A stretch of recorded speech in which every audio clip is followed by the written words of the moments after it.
بسم اللہ الرحمن الرحیم۔ کبھی آپ کے ذہن میں یہ سوال آیا ہے کہ اللہ نے ہمیں فجر کے وقت جاگنے کا حکم کیوں دیا ہے؟ کیا فجر کے وقت صرف عنقریب پڑھنے کا وقت ہوتا ہے؟ کیا اس وقت کے پیچھے ایک راز پوشیدہ، وہ راز کیا ہے؟ اس راز کو جاننے کے لیے ضروری ہے کہ ہم پہلے نماز کے بارے میں جانیں، جو ہم پر دن میں 5 مرتبہ فرض کی گئی ہیں، اور یہ 5 نمازیں کس طرح فرض ہوئی، اس کے پیچھے بھی ایک شاندار وجہ ہے، جس کا مظاہرہ سفر معراج میں اس وقت ہوا جب حضرت محمد صلی اللہ علیہ وآلہ وسلم اللہ سے ملاقات کے لیے وقت کے انتہائی مختصر حصے میں 7ویں آسمان سے بھی آگے تشریف لے گئے تھے۔ اس رات اللہ تعالیٰ نے ایک خاص پس منظر میں اپنے حبیب صلی اللہ علیہ وآلہ وسلم کو آسمان پر بلایا اور اپنے خصوصی انعامات سے نوازا۔ اس مبارک سفر میں اللہ تعالیٰ نے اپنے کرب و خاص سے نوازا، انبیاء کرام سے ملاقاتیں کروائی، جنت و جہنم کا مشاہدہ کروایا، اور نیکیوں کے اجر و ثواب اور بروں کے انجام و عذاب کا نظارہ کروایا۔ اس عظیم سفر میں بہت سے انعامات سے نوازا گیا، جس میں ایک خاص انعام امت کے لیے نماز کا تحفہ بھی ہے، اور قیامت تک کے لیے انسانوں کو اپنے محبوب اور خالق سے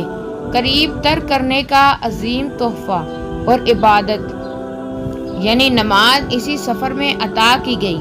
معراج کی رات جب آپ صلی اللہ علیہ وآلہ وسلم کو اللہ نے 50 نمازوں کا حکم دیا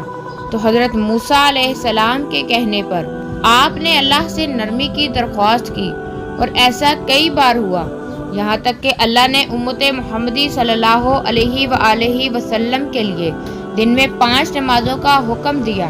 جس کے بعد بھی حضرت موسیٰ علیہ السلام نے آپ صلی اللہ علیہ وآلہ وسلم کو 5 نمازوں میں کمی کے لیے اللہ کے پاس ایک بار پھر جانے کا مشورہ دیا، لیکن تب آپ صلی اللہ علیہ وآلہ وسلم نے فرمایا کہ میں نے اپنے رب سے کئی مرتبہ درخواست کر لی ہے، یہاں تک کہ اب مجھے حیا آ گئی ہے، اور اب میں راضی ہوں اور اس حکم کو ہر طرح سے تسلیم کرتا ہوں۔ ہر نماز پڑھنا ضروری ہے، اور یقیناً آپ کے لیے بھی نمازوں میں سب سے زیادہ مشکل نماز فجر کی نماز ہوگی،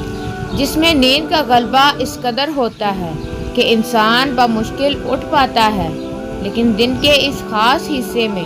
جو راز پوشیدہ ہیں، اسے جب آپ جانو گے تو یقین کریں آپ فجر کی نماز کبھی نہیں چھوڑنا چاہیں گے۔ یہاں نماز فجر کے کچھ فضائل سماعت فرمائیں۔ 5 نمازوں میں سے سب سے اہم نماز فجر کی، ہر اس کی اہمیت کا اندازہ اس بات سے لگائیں کہ اللہ تعالیٰ فجر کے وقت کی قسم اٹھاتے ہیں اور فرماتے ہیں، قسم ہے فجر کی اور 10 راتوں کی، اور جفت اور طاق کی، اور رات کی جب وہ چلنے لگے، یقیناً ان میں عقل مند کے لیے بڑی قسم ہے۔ حضرت عائشہ صدیقہ رضی اللہ تعالیٰ عنہ سے روایت ہے کہ حضور اقدس صلی اللہ علیہ وآلہ وسلم ارشاد فرماتے ہیں، فجر کی 2 رکعتیں دنیا و ما فیہا سے بہتر ہیں۔ یاد رکھے کہ فجر کی باجماعت نماز ایک مسلمان کی صداقت اور اس کا ایمان پرکھنے کی کسوٹی ہے۔ عبداللہ بن عمر رضی اللہ تعالیٰ عنہ فرماتے ہیں، ہم اگر فجر اور عشاء کی نماز میں کسی آدمی کو نہ پاتے تو اس کے بارے میں اچھا گمان نہیں رکھتے تھے۔ فجر کی نماز جہنم سے حجاب ہے۔ جناب رسول صلی اللہ علیہ وآلہ وسلم نے فرمایا،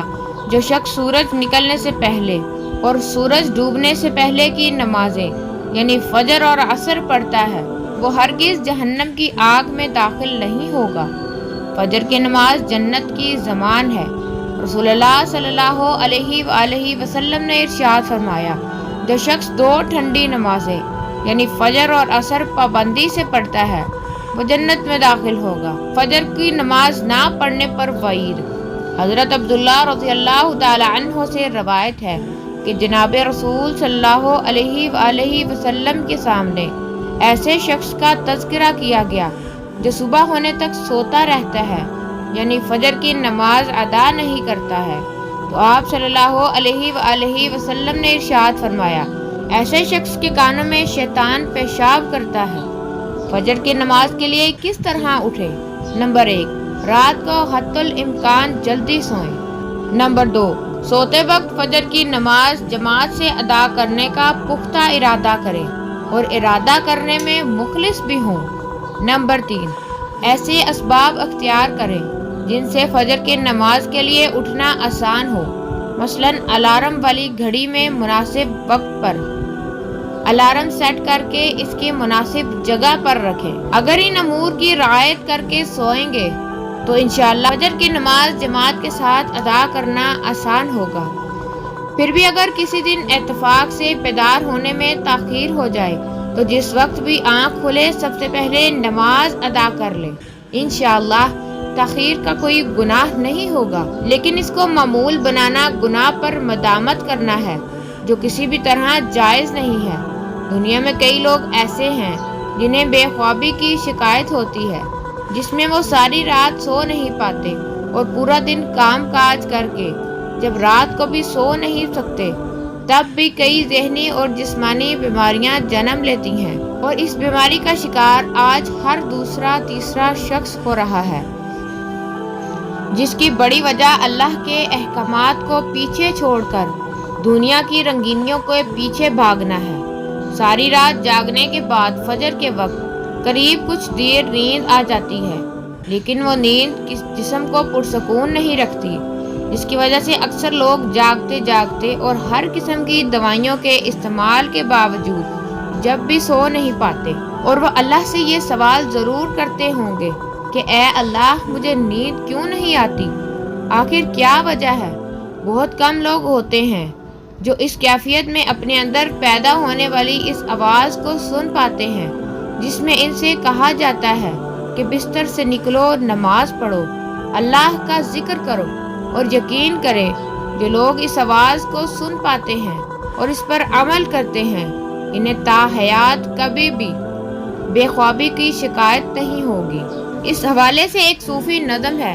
جسے ایک امریکی مسلم نے ترجمہ کیا، جس کا ٹائٹل ہے دوبارہ مت سو جانا۔ صبح کی ٹھنڈی ہوائیں ایک راز دلاتی ہیں، تمہارے لیے دوبارہ مت سو جانا۔ خود سے پوچھو تم کیا چاہتے ہو، دوبارہ مت سو جانا۔ جو دروازے کی چوکھٹ سے آ جا رہے ہیں جہاں دو دنیایں ملتی ہیں، وہ دروازہ گول اور کھلا ہے، دوبارہ مت سو جانا۔ اس نظم میں بیان کردہ دروازہ ہماری دنیا اور اس دوسری دنیا کا ہے جہاں سے فرشتے ہر صبح اور شام کو اترتے ہیں، جن کا ذکر اس حدیث پاک میں ملتا ہے جس میں آپ صلی اللہ علیہ وآلہ وسلم نے فرمایا ہے کہ رات اور دن میں فرشتوں کی ڈیوٹیاں بدلتی ہیں، اور فجر اور عصر کی نمازوں میں ڈیوٹی پر آنے والے اور رخصت پانے والے کا اجماع ہوتا ہے۔ پھر تمہارے پاس رہنے والے فرشتے جب اوپر چڑھتے ہیں تو اللہ پاک پوچھتے ہیں، حالانکہ وہ ان میں سے بہت اپنے بندوں کے متعلق جانتا ہے، کہ میرے بندوں کو تم نے کس حال میں چھوڑا ہے؟ تو وہ جواب دیں گے کہ ہم نے جب ان کو چھوڑا تو وہ فجر کی نماز پڑھ رہے تھے، اور جب ان کے پاس گئے تب بھی وہ عصر کی نماز پڑھ رہے تھے۔ فجر اور عصر کی نمازوں کے اوقات میں سونے سے منع کرنے کے پیچھے ایک اور بڑی وجہ ہے، اور یہ کہ سائنس کہتی ہے کہ صبح سورج طلوع ہوتے وقت اور شام کو غروب ہونے سے پہلے سونا نہیں چاہیے، کیونکہ صبح کے وقت زمین پر آکسیجن وافر مقدار میں فراہم ہوتی ہے، جس وقت ماحول تر و تازہ ہو جاتا ہے، اور آکسیجن آپ کو دن بھر فٹ رکھنے کے لیے انتہائی ضروری ہوتی ہے۔ تو جو اس وقت سو جاتا ہے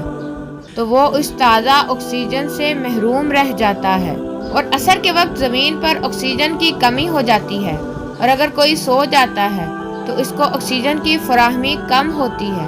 جس کی وجہ سے جب وہ جاگتا ہے تو اس کے سر میں درد اور طبیعت بوجھل ہو جاتی ہے۔ اور یہی بڑی وجہ ہے کہ دین اسلام میں ان دونوں اوقات میں سونے سے منع فرمایا گیا ہے۔ نماز فجر کے بارے میں ایسے بے شمار فضائل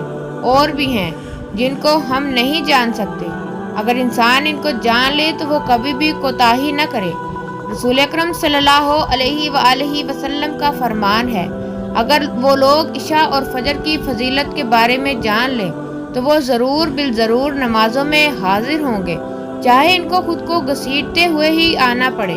اور اب آپ خود اندازہ کیجئے کہ ایک طرف ان دونوں نمازوں کی کتنی فضیلت و اہمیت ہے اور دوسری طرف ان کی ادائیگی میں کتنی سستی اور لاپرواہی برتی جاتی ہے۔ اللہ تعالیٰ ہم سب کو 5 وقت نماز پڑھنے کی توفیق عطا فرمائے۔ آمین ثم آمین۔